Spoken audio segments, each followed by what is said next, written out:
Welcome to the UtiliPad video help series. This video discusses using the SpanOff feature for lining in poles.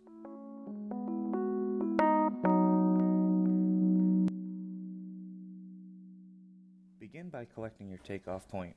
Edit your location if you wish, and then click Save.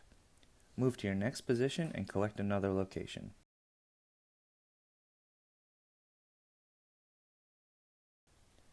Next, click on the Actions menu icon, then select the Calculations icon. You are now on the Calculation Tools screen. You can perform a SpanOff from the screen in one of two ways. First, by selecting the SpanOff icon to get into the SpanOff menu, and by choosing the 2 points, point 1 being your takeoff point, and 2 being your end point. Or you can manually select your takeoff and ending point from the Calculation Tools screen. Click on your takeoff point and select SpanOff from here. Then your end point and select SpanOff to here.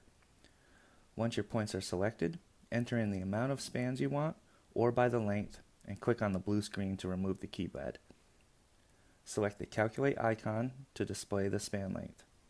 Please note this feature does require internet connectivity to run and apply the calculations based on your coordinate system configuration.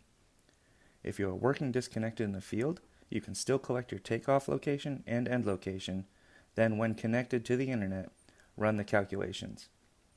Once your span length is displayed, you can adjust if necessary using the min-max length or number of spans.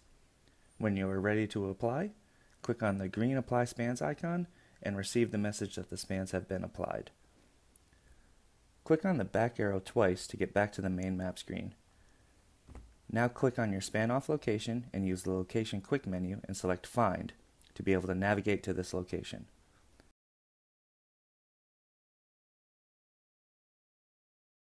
Once you have navigated to the location, you can use the Location Quick menu Edit feature to GPS move this feature in case of an obstruction. Click on the GPS Move icon at the bottom of the edit screen to move the location where the GPS receiver is currently placed.